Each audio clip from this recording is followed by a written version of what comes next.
नमस्कार दोस्तों। इससे पहले आप लोगों का हार्दिक स्वागत एवं अभिनंदन मेरे YouTube चैनल पर। और जैसा कि मैंने आपको पहले वीडियो में शेयर किया था और हम लोगों ने चर्चा की थी आप लोगों के साथ में इंडिया जीके को लेकर के। और इंडिया जीके में मैंने पॉलिटिकल साइंस को 3 भागों में बांट करके पढ़ने का एक थ्योरी आप लोगों के सामने प्रस्तुत की थी।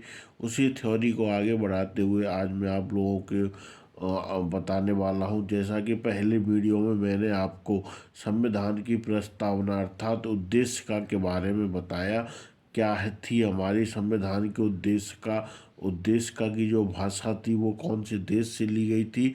और उसके बाद मैंने आपको अवगत कराया था कि जो उद्देश्य का है या प्रस्तावना है वो उद्देश्य प्रस्तावों से ली गई थी, जो कि जवाहरलाल नेहरू के द्वारा 13 दिसंबर 1946 को पेश किया गया था।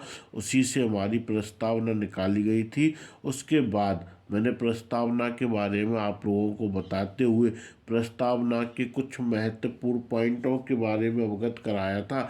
जैसा कि मैंने आपको हम भारत के लोग, ये जो शब्दावली यूएसए से ली गई थी, समाजवादी, पंथनिरपेक्ष, समता, बंधुता।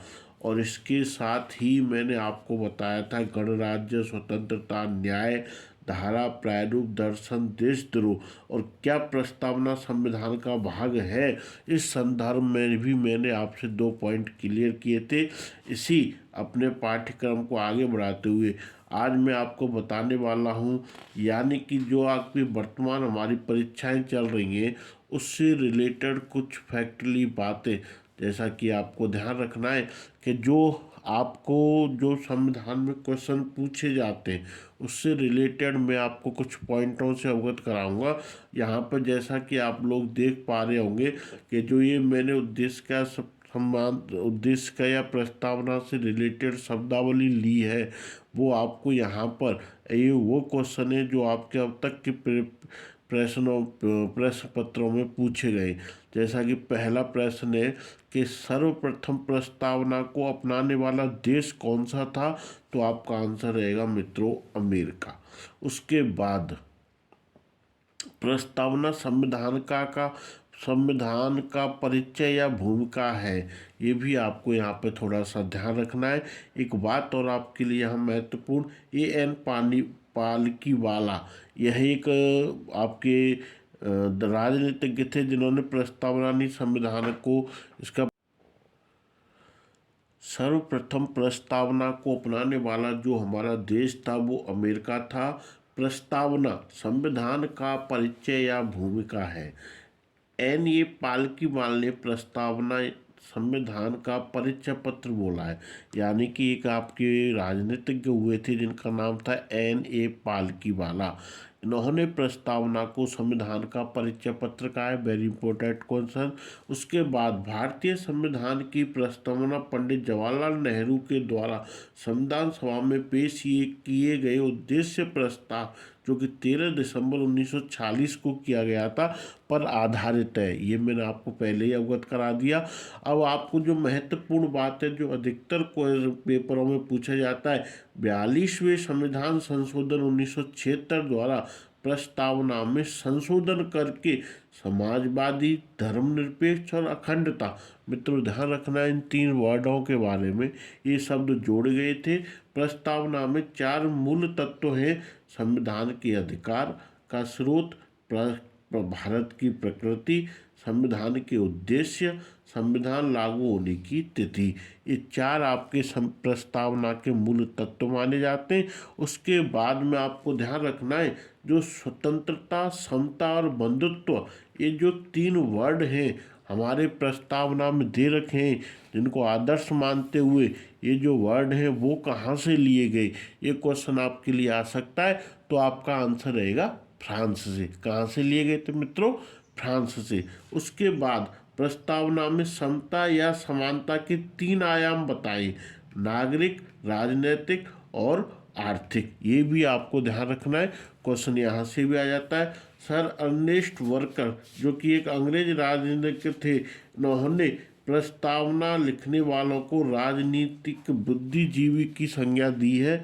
उसके बाद एवं प्रस्तावना को इन्होंने संविधान की कुंजी नोट या कुंजी बोला है, और इनकी एक book principle of social and political theory जो कि 1951 में प्रकाश हुई थी, उसमें इसका उल्लेख किया गया है। मित्रों, ये वीडियो आपको कैसा लग रहा है? अगर आपको पसंद आ रहा है तो कृपया लाइक एंड शेयर जरूर करें। धन्यवाद। जय हिंद, जय भारत। आगे देखते हैं। सर अल्लादी कृष्णा स्वामी अय्यर, संविधान की प्रस्तावना हमारे दीर्घकालिक सपनों का विचार है। ये चीज़ भी आपको यहाँ पर ध्यान रखनी है। क्वेश्चन में सीधा सा आता है, ये कथन कहने वाले कौन थे? अल्लादी कृष्ण स्वामी अय्यर के द्वारा प्रस्तावना के बारे में क्या शब्द बोला गया है? के एम मुंशी के बारे में दो चीज़ें आपको ध्यान रखनी है। प्रस्तावना हमारी संप्रभु लोकतांत्रिक गणराज्य का भविष्य फल है। ये शब्द भी प्रस्तावना के बारे में, या ये वाक्य भी प्रस्तावना के बारे में के एम मुंशी ने बोला था, और के एम मुंशी ने ही प्रस्तावना को संविधान की राजनीतिक कुंडली की संज्ञा दी थी। इसके साथ ही आपको एक और चीज़ ध्यान रखनी है। पंडित ठाकुर दास भार्गव, जो कि प्रस्तावना, उन्होंने बोला कि प्रस्तावना संविधान का सबसे सम्मानित भाग है, आत्मा है, कुंजी है, आभूषण है, मूल्यांकन करने का एक उचित स्थान है। तो ये चीज़ भी आपको यहाँ पर थोड़ा सा रिमाइंड करके चलनी है। नेक्स्ट वाला देखते हैं। यानी कि संविधान के एक भाग के रूप में प्रस्तावना वाद योग्य, विवाद योग्य, यानी संविधान के बारे में आपको, प्रस्तावना के बारे में आपको ध्यान रखना है। एक मामला चला था 1960 में, बेरुवाडी संघ मामला। इनमें सुप्रीम कोर्ट ने इस में बताया गया था कि जो प्रस्तावना है वो संविधान का भाग नहीं है, और इसी के तहत कहा गया था कि इसे संशोधित किया जा सकता है, लेकिन मूल विशेषताओं में संशोधन नहीं हो सकता। ध्यान रखना है, संशोधन की जो प्रक्रिया है वो आर्टिकल आपका 368 के तहत संविधान में बताई गई है, और हमारी वो प्रस्तावना में अब तक केवल एक बार संशोधन हुआ है, 42वां संविधान संशोधन 1976 में। केशवानंदी भारती मामला 1973 में उभर के आया था, और इसमें सुप्रीम कोर्ट ने प्रस्तावना को संविधान का भाग माना, और इसके केवल आधारभूत ढांचे को बल देते हुए बोला कि आधारभूत ढांचे में संशोधन नहीं किया जा सकता, लेकिन इसके जो आधारभूत ढांचे को संशोधित नहीं किया जा सकता, आधारभूत ढांचे में कुछ ऐड आप लोग कर सकते हो। LIC ऑफ इंडिया मामला 1995 में सुप्रीम कोर्ट ने प्रस्तावना को संविधान का आंतरिक भाग माना। तो मित्रों, ये चीज़ भी आपको ध्यान रखना है। सुभाष कश्यप, संविधान शरीर है तो प्रस्तावना उसकी आत्मा है, और प्रस्तावना आदर्श लाए तो संविधान उसकी। नेक्स्ट आप देखेंगे, प्रस्तावना की जो भाषा है वो ऑस्ट्रेलिया से ली गई है, और हम भारत के लोग, ये जो शब्द है वो संयुक्त राज्य अमेरिका से लिया गया, जैसा कि मैंने आपको पहले ही अवगत करा दिया था। न्याय जो शब्द है वो आपका रूस से लिया गया, ये भी मैं आपको पहले बता चुका था।